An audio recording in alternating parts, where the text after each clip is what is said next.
Welcome to this panel that is titled Housing as a Catalyst for Economic Growth, a Value Chain Approach. And it is a panel that is very heterogeneous and economic growth related to housing is equally heterogeneous. So we are in good company, actually. We do well with our panel. I wanted to just make a few brief introductory remarks about housing and economic growth so that we all understand where housing actually contributes to economic growth.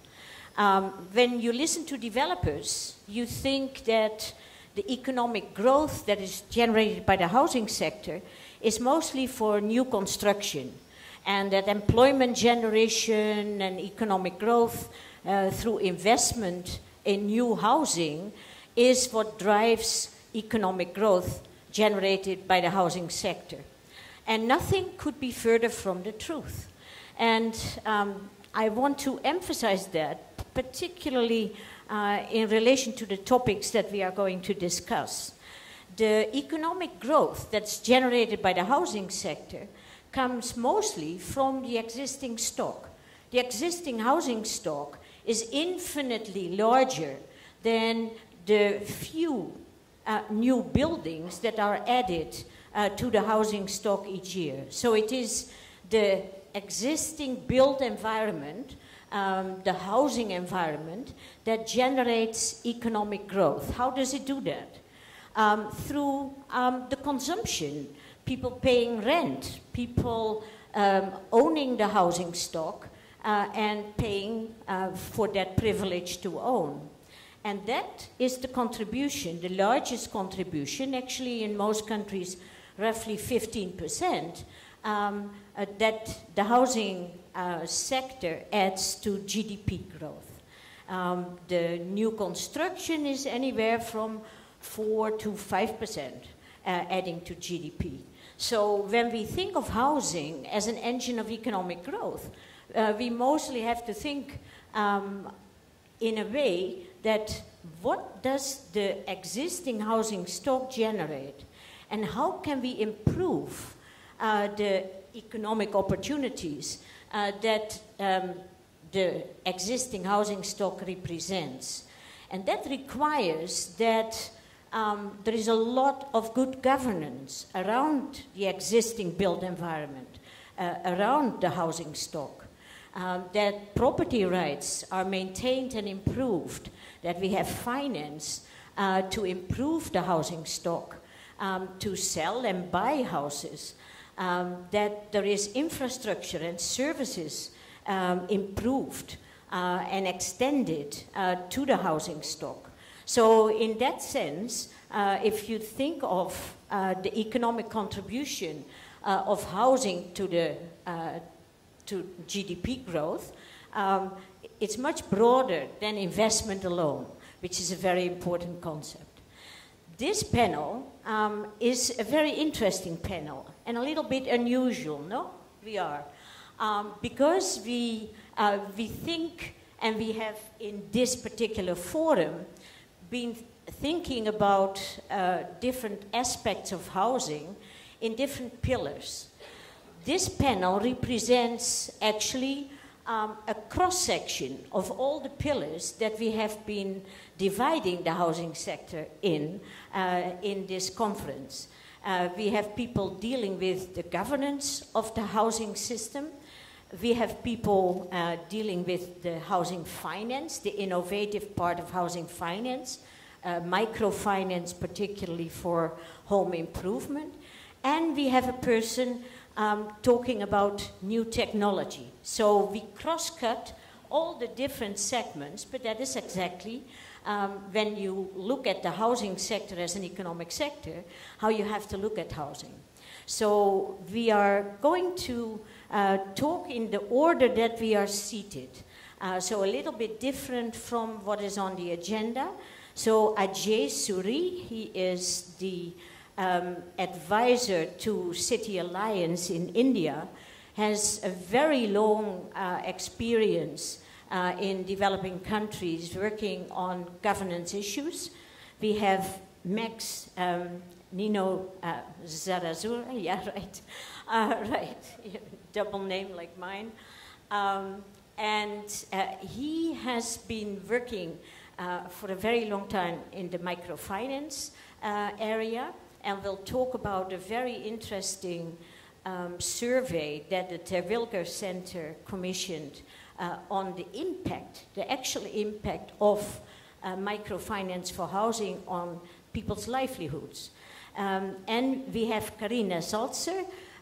She represents the technology component of housing on the panel, and she deals with bamboo technology. She is from the base build, and yeah, I will leave it there. So I give the floor to you.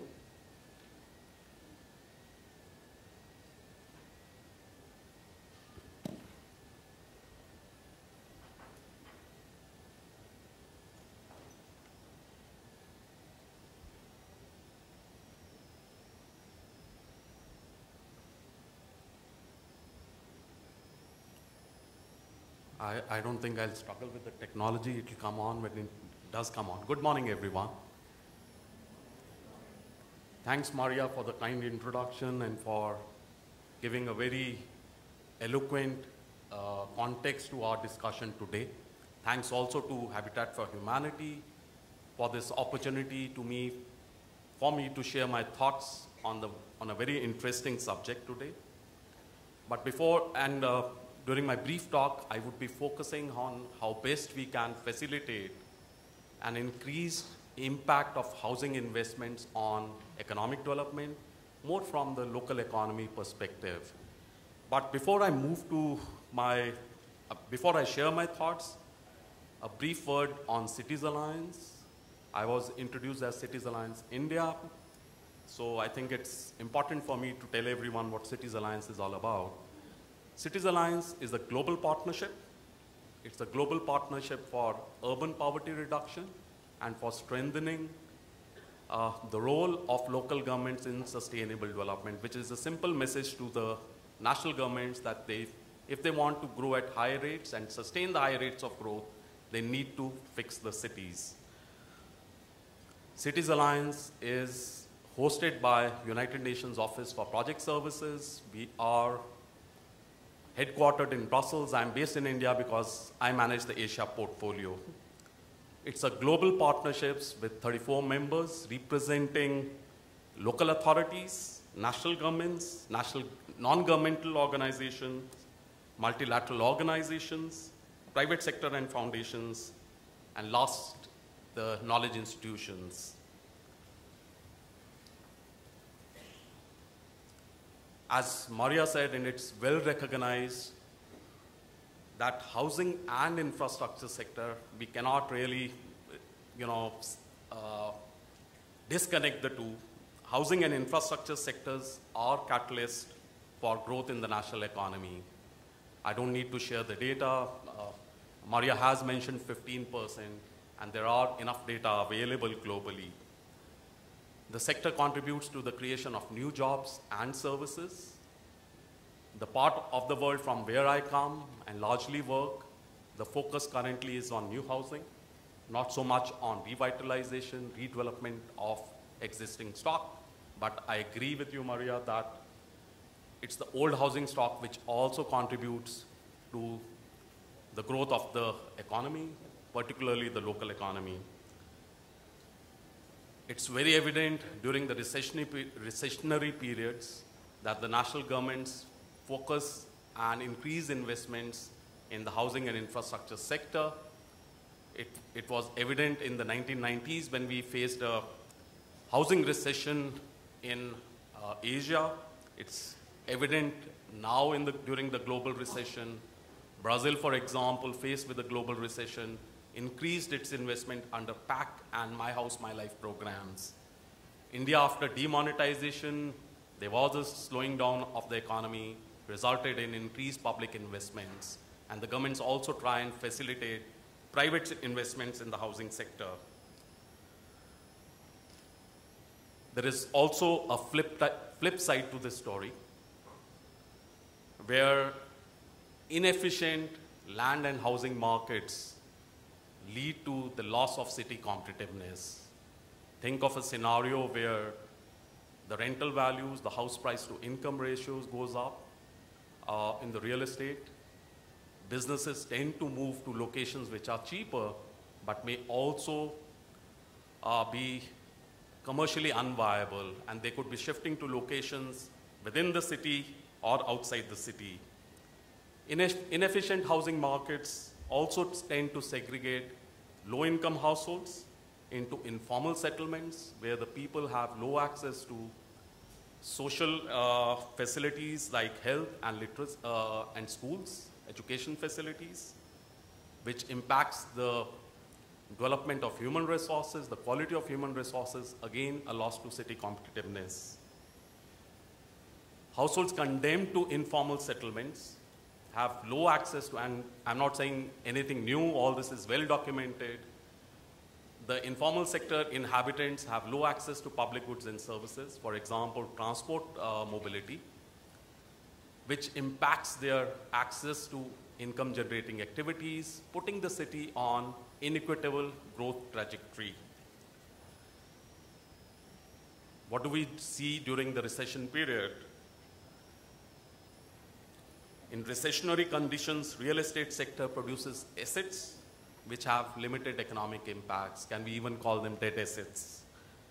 And this results in huge buildup of unsold housing inventory, high vacancy rate, and stalled projects due to overall fall in housing demand and also the phenomena of economic recession.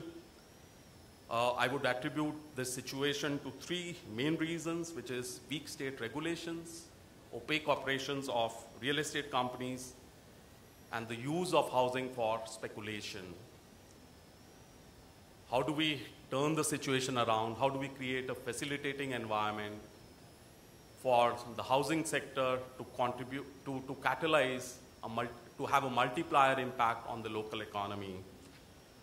To my mind, two responses are imperative. This is in terms of housing policy and the regulatory framework.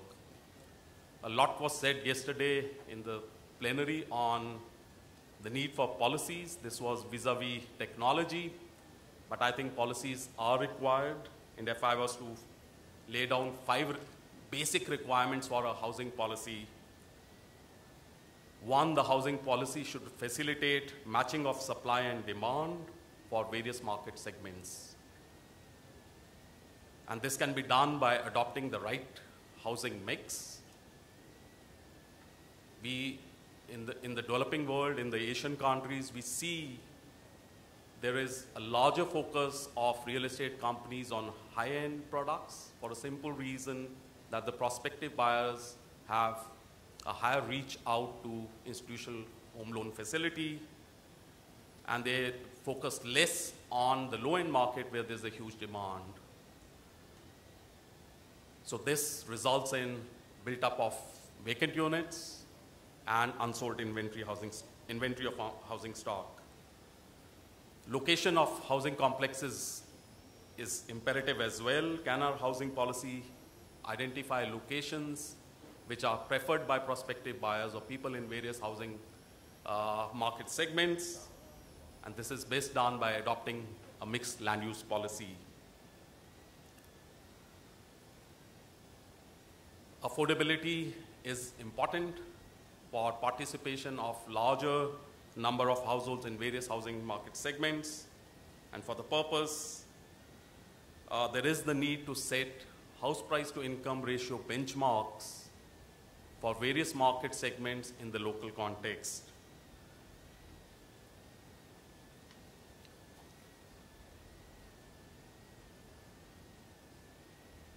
What impacts the local economy the most are the backward linkages of the housing market to the local economy. And this is where the city needs to decide as to which are the technologies and building material which suit the competitiveness of the city, which are the technologies where the city labor force has the best set of skills. It has to decide uh, whether the city should be going for FDIs in housing, or it should be promoting the local contractors. For the purpose, there could always be a value chain analysis as to, for every dollar spent on housing investment, how much is retained by the local economy. And it would not be a surprise that in most cities, the retention rate would be much higher if the local contractors, local technology, and local building materials are promoted. Lastly, the housing policy should facilitate increased access to institutional home loan market for various housing market segments to generate effective housing demand even during recessionary period. But the key is to design the home loan and house price to match the loan absorption and repayment capacity of buyers. Quickly moving, since I only have 1 minute, let me very quickly move to the regulatory framework. Again, 3 key points under the regulatory framework. Can the city ease the procedures for granting building permissions for housing projects to help developers to manage project costs, which would have impacts on house price and would help to bring the solutions within the affordability range of the prospective buyers? Fix zoning regulations in spatial plans to match location of housing projects with preferences of prospective buyers. Fix the development control rules. Consider increasing the floor space index to lower housing costs by reducing the cost of land component. Facilitate home-based activities to cater to the demand of informal sector workers, and promote housing diversity to achieve inclusive housing outcomes. And my key message is all this can be done. Housing sector can catalyze higher rate of economic growth only if the housing policy, spatial plans, and local economic development strategies are synchronized and integrated. Thank you very much.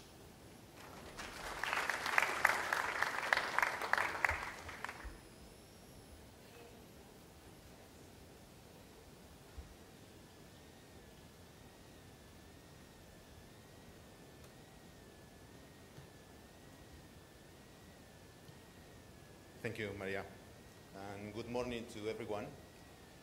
It's a real pleasure to be here, and I would like to say thank you to Habitat for Humanity for giving me the opportunity to conduct this study and for the invitation to be in this forum.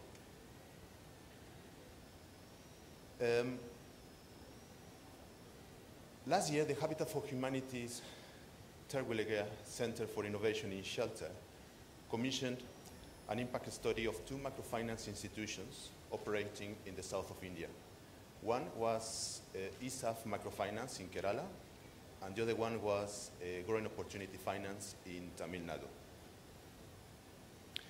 The evaluation had 2 main objectives.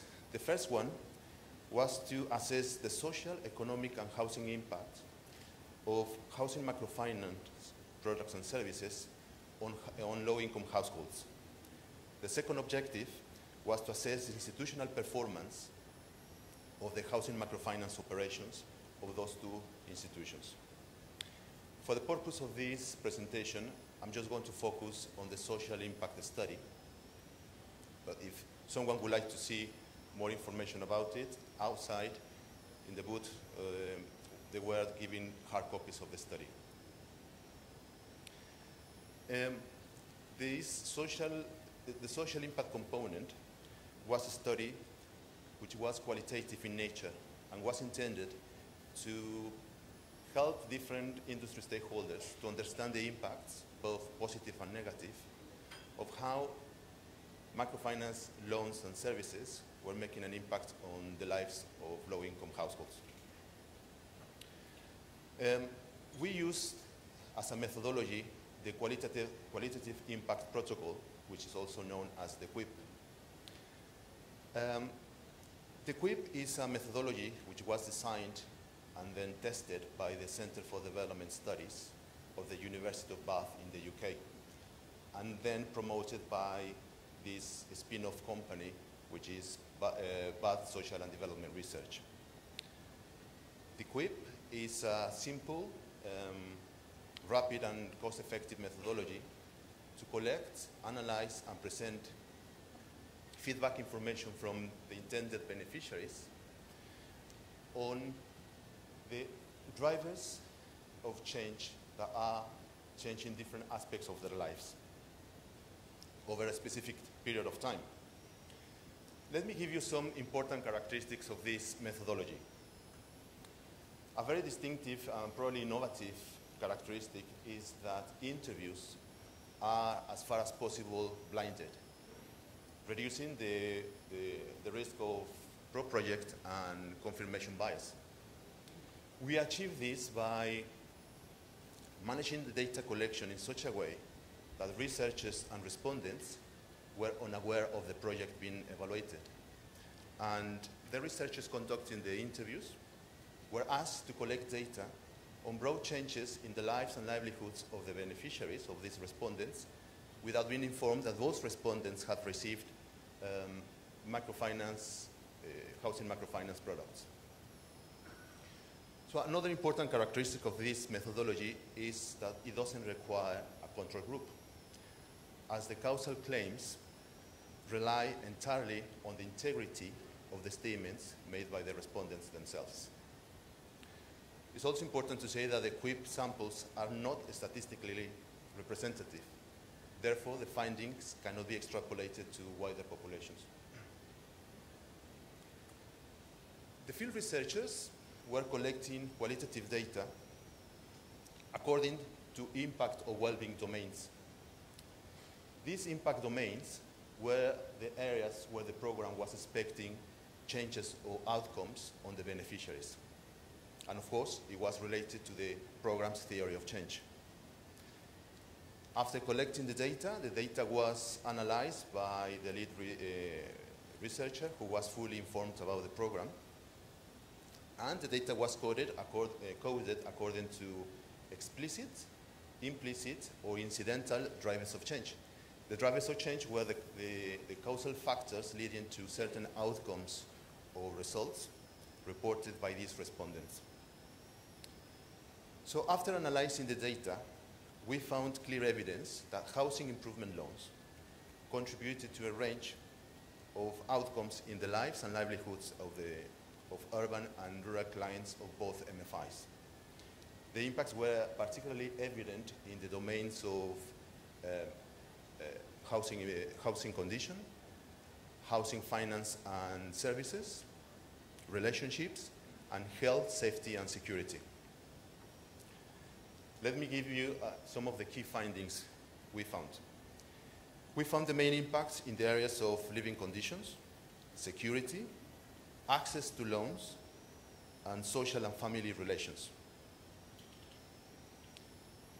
I want to give you a bit more detail of these findings. In both MFIs, clients took out home improvement loans to undertake a number of home repairs and home improvements that they had knock-on effects in other areas of their lives. For example, improving the physical condition of their homes increased their sense of security, as the clients felt more protected against natural hazards such as monsoons and floods. Also, we found that extending the dwelling provided clients with more space to accommodate the family and provided children with their own space to study and sleep. And that resulted in improved family relations. Also, housing improvements increase people's privacy, pride, dignity, and social status. And that had other implications in terms of social inclusion. Taking out a loan enabled women to be part of a saving group. And that had other implications in terms of social and personal aspects. For example, some women reported that being part of a group gave them the opportunity to share and discuss their own problems. They also felt more confident of themselves. And even having groups, there were more opportunities to socialize with other members of the group, creating a greater sense of solidarity. Another important finding was that the majority of respondents from both MFIs felt that they had better access to loans, which yielded other benefits. For example, having better access to loans engendered feelings of increased financial security, as it was easier to get out a loan.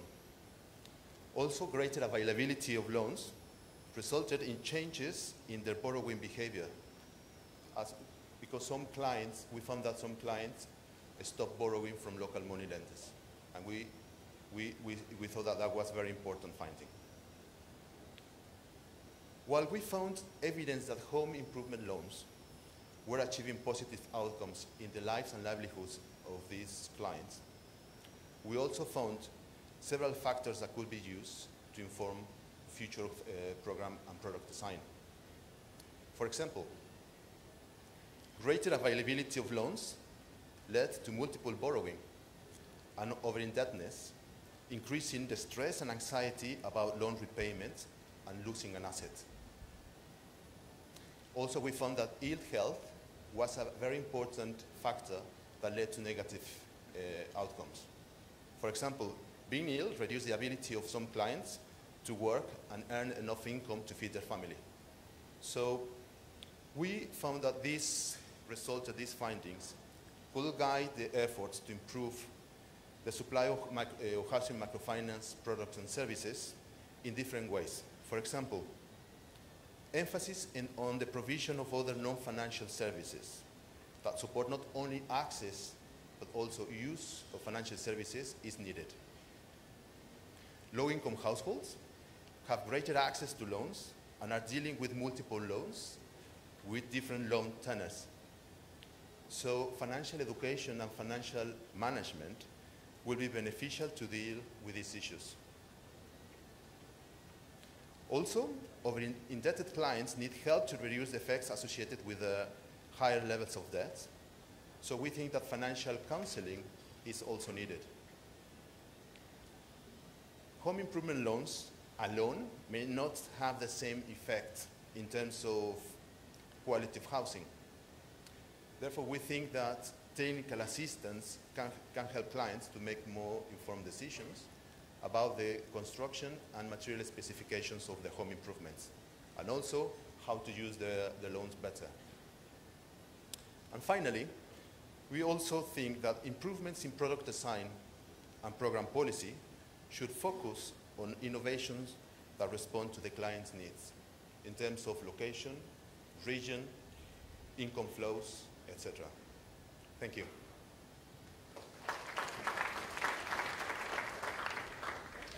Thank you very much, Max. Now I invite Corinne to talk about a completely different topic indeed, and that is the use of innovative and sustainable technology through bamboo cement. Thank you, Maria. Welcome. Hello to everyone. You will be surprised after this introduction that I'll actually find quite so many entry points connecting to my previous speakers. Let's see whether I can take you along. What is right is that this will be talking about an applied angle of a value chain approach. And that is sharing some insights from a Philippine initiative which targets to achieve sustainable growth. I would like to raise a question before I introduce you to the value chain that we are actually looking at and that I've been intensively immersed with in the last couple of years. And I would pick up some of the core themes that we are discussing globally and that we've also discussed here or heard here in this conference. The economic potential, obviously, in this plenary. Very visible opportunity. But we can also look at this picture that I've here from my neighborhood or the previous neighborhood from Manila. And it's very clear that there's something not visible but indicated. Maybe the picture quality isn't very good. There's a big wall and there's something behind and we all know what it is. It is that the construction sector is really divided into a formal and an informal economy. And very clearly we have economic limitations on the other side of the fence which require us to think possibly differently. In the issue paper from Habitat 3 on housing, it is stated that adequate housing is inaffordable and affordable housing is mostly inadequate. Well, the reality is very complex. I think we can all, and we are all agreeing, I've strongly sensed that, on the inequality that's connected to housing. The social status, the opportunities to develop, and also we had very impressive speakers in the plenary today morning on the resilience, the vulnerability, the other side of it, affected by extreme shocks. So now we have a very ambitious target with SDG 11, Sustainable Development Goal 11, and its target 11.1 on inclusive, safe, resilient, and sustainable housing. That is a big piece that we want to achieve. And adding to that, looking again back to that picture, when it comes, for example, to climate targets that we want to achieve, it's so very obvious to us that we have to address the construction industry, but very often we have tools at the moment to do so for this part behind the fence with the high-rise buildings. Green building for those kind of structures is very accepted meanwhile. But in social housing, it's not yet quite there. And I think what Maria said, the building use, is so very important. In the formal construction, we have long accepted that there is a life cycle perspective that we have to consider for holistic optimization. We do have so also in social housing, and the building use phase is very important for it. So coming back to the question, do you know of initiatives? We have heard of great initiatives combining participation and disaster risk reduction, resilience increase today morning. Do you know of initiatives that combine such with green building initiatives for social housing, providing livable space that can create real opportunities for development in a society and healthy living to people, to families, without increase of direct costs up front? And I'm happy back to advocate and remind of the life cycle perspective. And why I'm raising that question is because my team shared to me that the single most raised question to our exhibition booth out there was, how much is the direct cost of the house? And is that the entry point we are looking for or hoping for? So we want to achieve real and lasting impact. That's what Jonathan Reckford introduced in the plenary, in the opening. So I think it's very clear that we have to do things differently if we want to achieve that.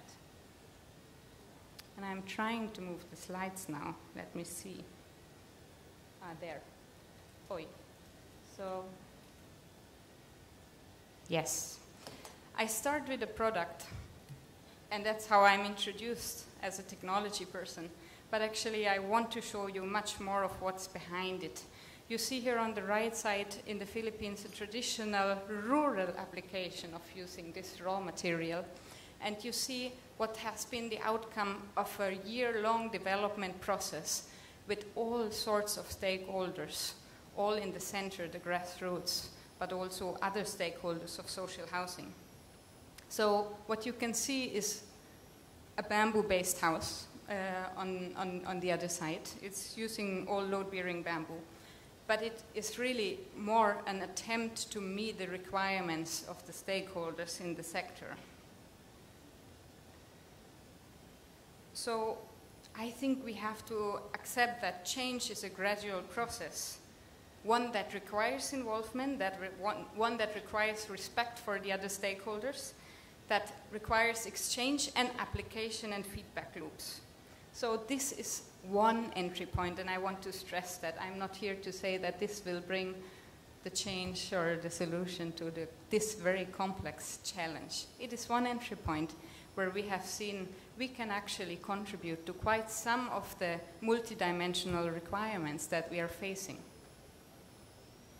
I think important is a transparent value proposition that we all agree on. What do we want to achieve? And for that, we have to make the people the center so that we really understand what they want and need. So in the Philippines, it started with the people that described their priorities and needs, the grassroots groups that we have worked with, but also loan providers for housing. What would you need to approve a loan for such a house being built with bamboo? And of course, I knew when Maria introduced me, I'm the technology guy with bamboo, you had all your pictures in your head, right?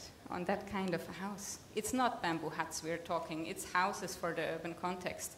So it was clear we have to withstand fire requirements, typhoon resistance. We have to actually use the opportunities with alternatives that we have. Instead of a loft for the same space, build a full 2-story house, provide a larger space. And of course, it's the value chains, and that's what's the theme of this plenary also. And we combine it with research. There's a role, and for this feedback loop, we do a lot of research to provide a technical basis to respond to those requirements. And then give the loop back to the people, say, now what do you think? And how do we further have to evolve jointly? Now, what is left for me to stress is this value chain, and I have heard just now about the need for creating local assets and local economies. And I think this is a very strong potential here, because you combine rural needs with urban needs. You see, we have a lot of farmer groups, and yes, we have built only 300 houses by now, that is totally right. But this bamboo raw material can grow within 3 years for a new house, so the decisions we make today in this room will affect us in 3 years. And that is a very short time compared to all the non-renewable other materials or the renewable other materials. So it is the people that have traditional skills, but now get them actually back on how to say, they can use them for a new need, because it was used in the rural countryside, no longer applied, no longer needed. Now it's a prefab system we are exploring. And this is really a story of sharing. It's a joint progress. It's learning from our Latin American colleagues. It is learning from formal systems we have in construction, offering them to the discussion, to all stakeholders. Is that something we can and possibly could apply in this sector? It's learning from all the stakeholders involved in social housing. And at the very front, it's the people, the grassroots, the people in need of the houses that will evaluate. So our story is actually one where we have to say that we are not at all anymore worried about the social acceptance, because people want this kind of a house because it offers a value to their lives. And I think that's when they see, when they live in it, when they touch it, when they experience it. So here I would call to a partnership again. This is a call for a partnership, the closure. That value chains really bring to the table a lot of opportunities, entry points, to address the very complex challenges which, without a doubt, we have to face through policies. We have to measure with their impact, and we have to work together. So I'm very happy to receive your questions on this, and also the critical ones. I think we have to face them all together. Thank you very much.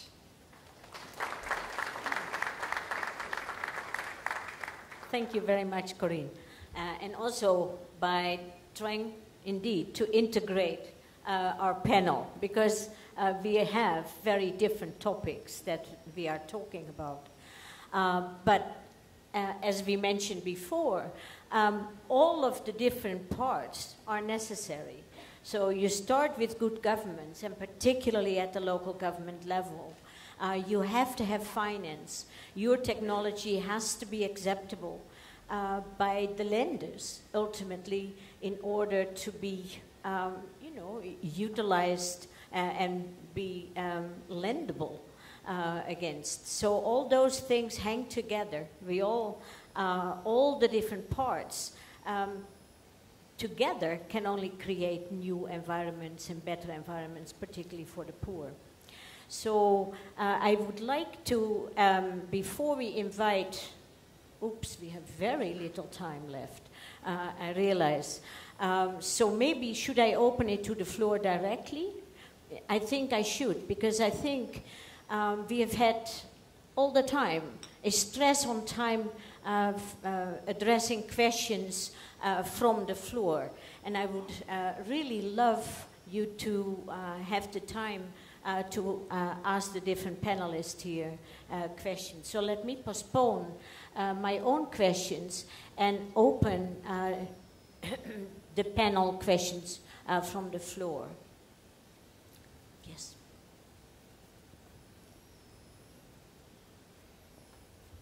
Over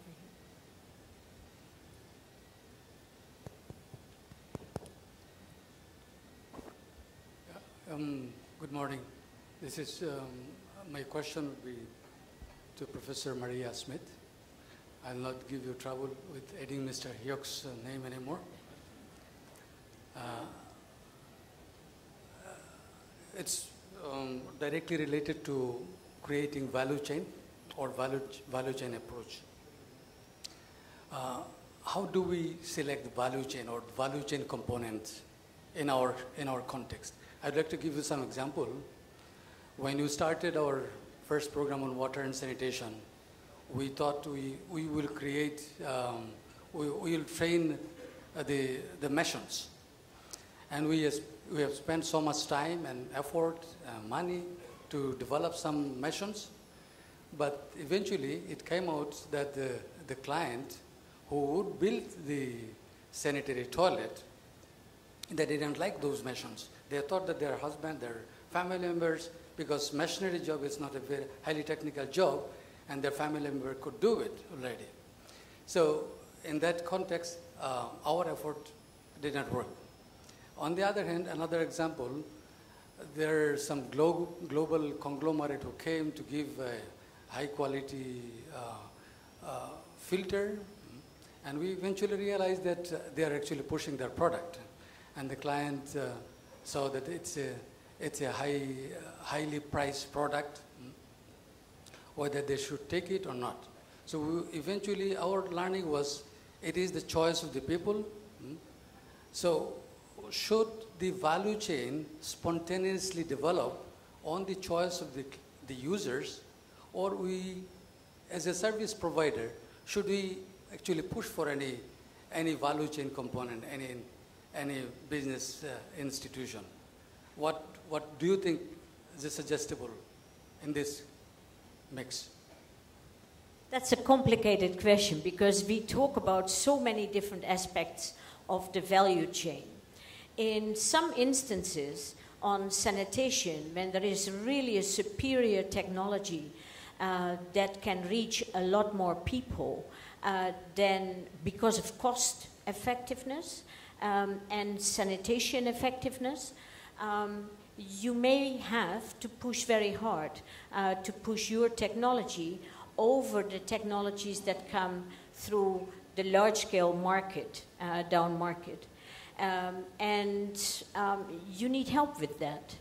Mostly, the technology providers on the social innovation side would need to have some help by government.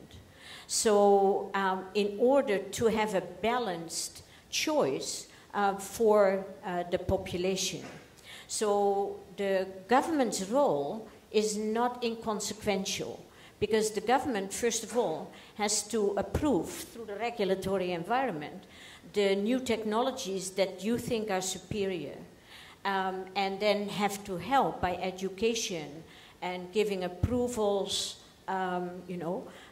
to the use of these products. So if there is a case to be made, very often it's very helpful to have the assistance of good governance behind you, actually. And I am very nervous about big industries sometimes, and I know there is big industry here in the room, but with influencing the type of building materials that are used, because they tie them to access to finance, for instance, for the products. So there is often an unbalanced competition unfair, I wouldn't say, but unbalanced competition. So let me leave it at that. It is not a one-time answer to your question. Okay.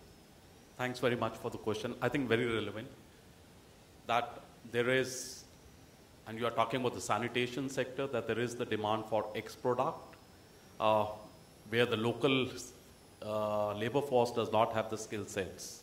And how do you match the demand with supply and promote the local economy as well?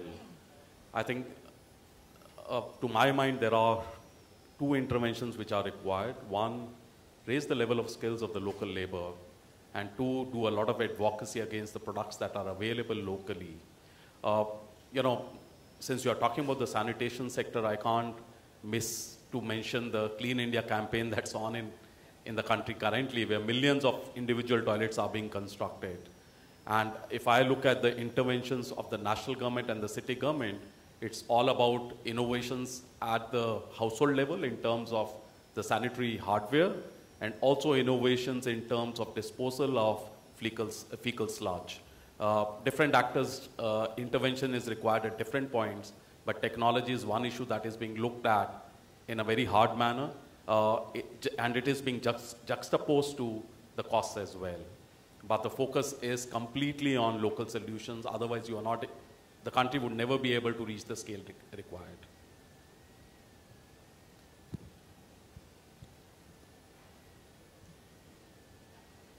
Hello. Hello, good morning everyone. I am Israel from ASA Philippines. My question is for Ms. Corina Salzer. In your presentation, you have a slide there on a primitive and innovative model of house. So my question is more on the innovative bamboo model of house. If you have data on how would the life value in years, it would resist from external forces, especially in the Philippines, that we are prone to earthquake and strong winds during typhoon.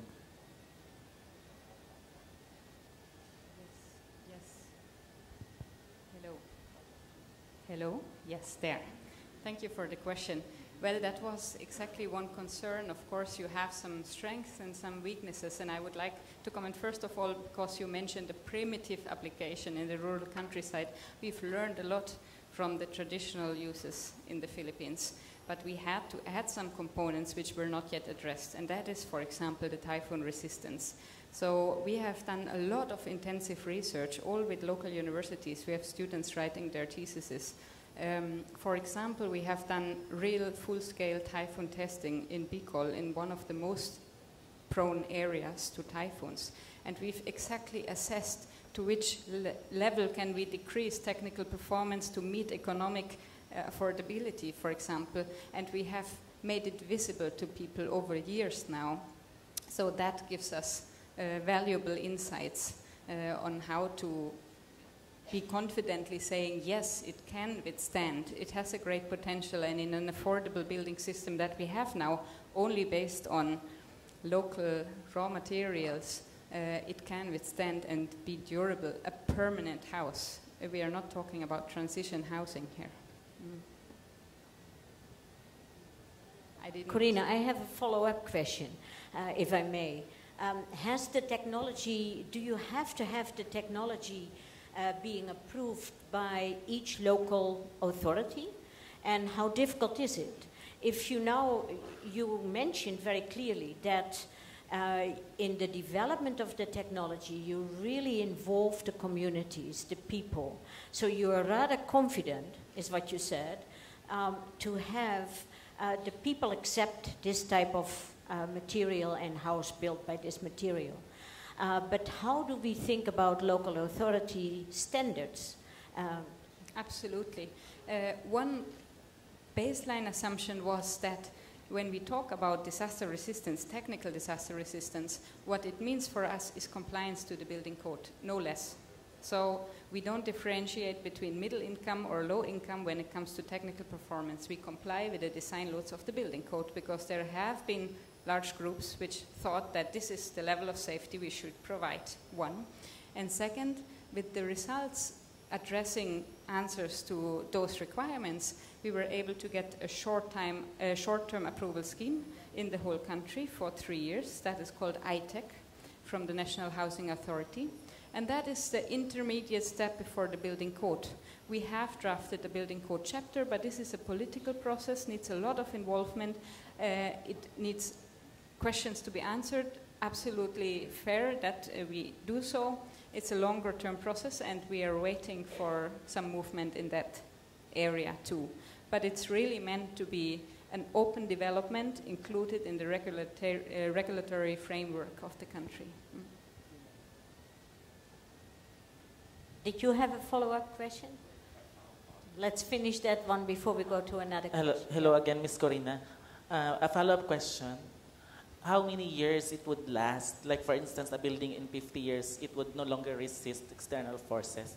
For that bamboo, do you have data that for 10 years, like for 5 years, 10 years, 15 years, it would no longer be sustainable to resist any forces that would affect the resistance of the house? Very important question. Loan providers would even like us to give a warranty. Now we do our best with simulations and with testing to show its enduring performance. We say 25 years, no problem. It's a conservative assumption. We feel for social housing that is also what makes sense. We are not necessarily building for 60 years. But we do have proof from Latin America, for example, that those houses there can withstand much longer. So, yeah, but we have considered the fact that lifespan is so very important, yeah? Yeah, and certainly also when you tie it into the microfinance picture. Exactly. You cannot, so each and everything, the governance part, the standard part, the regulatory part, the finance part, the technical part, all are interwoven. Any other questions? 5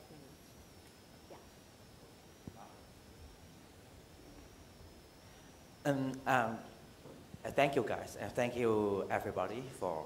I'm from Hong Kong. I have a question about, because when you are talking about the slum, the resilience, and the building technology in developing countries, I have a problem for some developed city.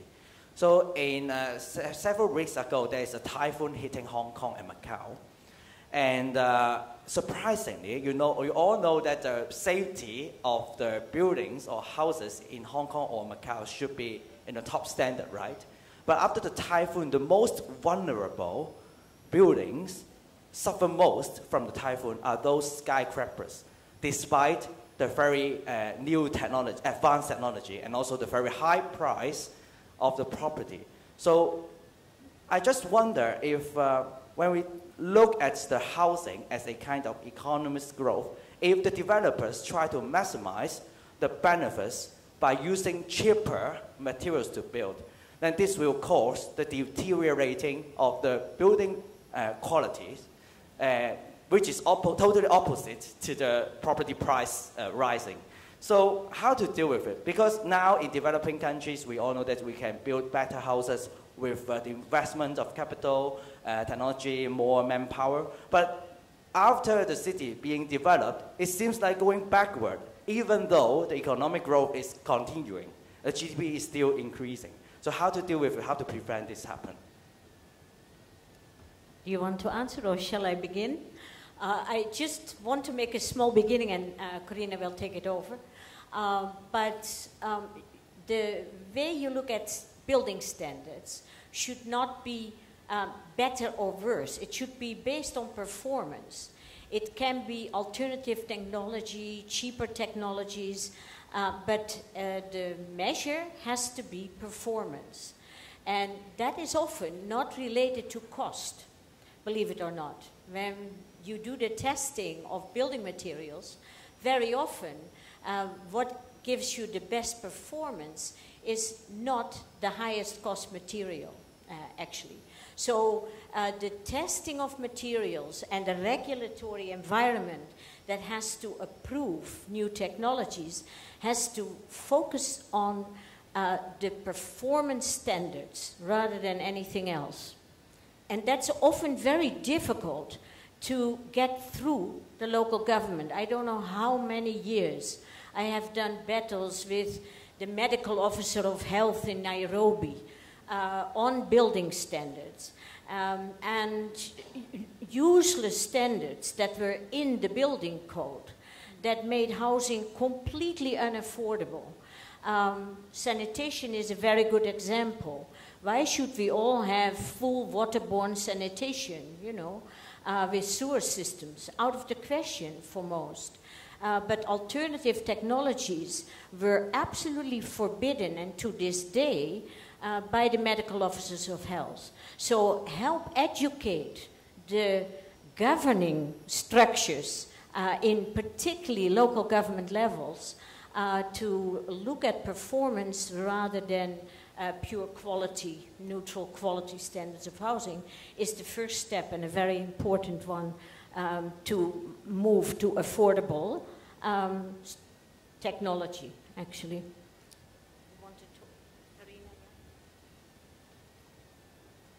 I think, I fully support that. Of course, the performance is what matters, what we should track, and it doesn't make a lot of sense to tie a performance only to one building material also.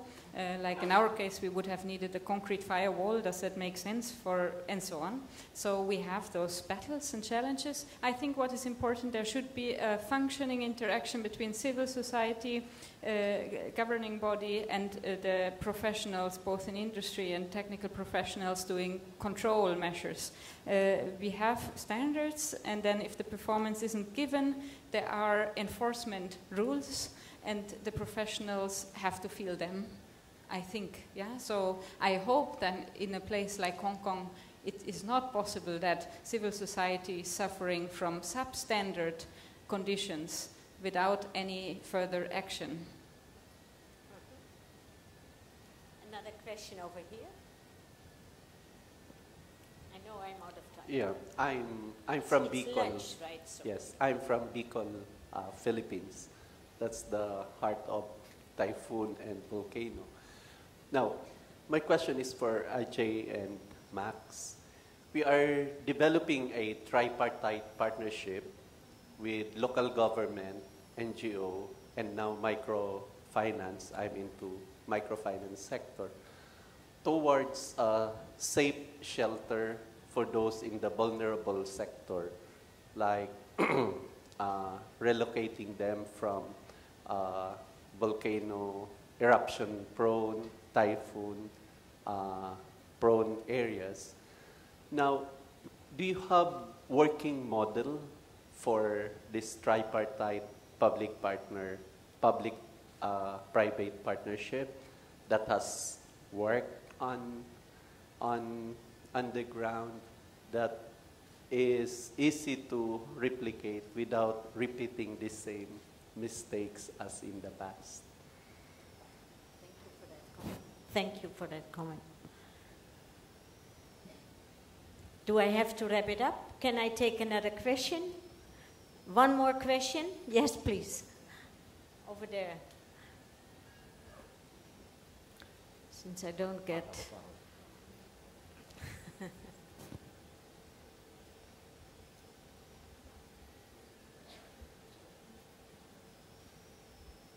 My name is Sanjay. I am from Habitat India. This question is for Corina on the base products. What is two questions really? One is, are the materials that you use for manufacture of the homes all locally available? What is the import content in them? Because ideally we should be looking at all locally available materials, so that also expands the GDP and the growth of that economy where you are present.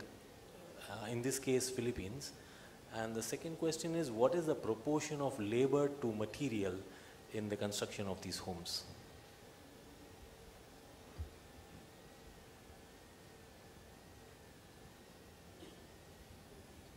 Okay, so I'm answering on the last question. So first on the labor to materials relation, we have agreed on a prefabrication system which is unusual in this segment itself, but it helps the workforce to control the quality, and that is new to bamboo construction. Before it was all improvised.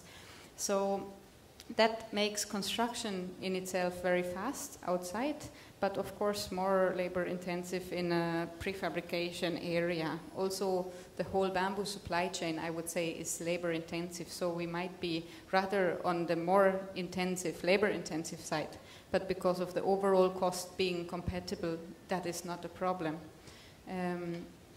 Yeah, then should we move to the other question, or should I? You can. Yeah, but it's not me, huh? Yes. In relation to the question about partnerships and microfinance, I would suggest there are different platforms where you can find different case studies of partnerships between governments, private sector, and microfinance institutions. One of them is the SIG app platform from the, supported by the World Bank. Another good platform of case studies is MacroSafe, which brings a lot of examples of good practices and successful case studies. And even I can say that the Habitat for Humanity's Terwilliger Center is doing a very good job in bringing examples and, of course, the expertise in the housing sector. So my suggestion would be to look into the examples that we have of case studies and see what is the best fit, because it's according to the context, according to also to regulation, infrastructure, what type of solutions you are looking for. I mean, it's good to borrow or to adapt some other cases. It's very much into what is the deal or the impact you want to achieve with your program. So my suggestion would be, you know, explore and interact with the institutions which they have been successful in their approaches, and learn from them. I mean, from my perspective, I can give you some comments probably before the conversation about different products or approaches that work for housing improvements. But about, you know, a partnership between different stakeholders, it would be better to see what is on these platforms. Thanks very much for this question. And thanks for limiting the collaborators to 3. Generally, it's many more than 3. It's many more than the local government, NGO, and the microfinance institution when we are talking about housing relocation. And there are plenty of examples, numerous success stories globally where the multiple stakeholders have collaborated for relocation of households from hazardous locations. Manila itself, you have so many such examples. I mean, Metro Manila area. I'm aware that Habitat for Humanity is partnering with a government program on affordable housing for the slum dwellers, the informal settlers as they are called in Philippines. In Delhi, I'm aware of many such examples where collaborations have happened. And generally what I find in our part of the world, that the microfinance institutions are substituted by community savings. So instead of tapping into microfinance institutions, there are many examples where the people themselves have raised their contribution through their own savings. Mumbai, 10,000 families were relocated under such a partnership. Delhi, there are plenty of examples. Vietnam, I can tell you about examples. So plenty of examples even from our part of the world. I'll come back to you on the materials over lunch maybe, no? So that everyone can go to lunch now. All right, yeah, I know I now have to close this session. I want to thank my panelists very, very much for a very nicely integrated presentation here. And I will not keep you longer from lunch indeed. Thank you all very much. A round of applause, please.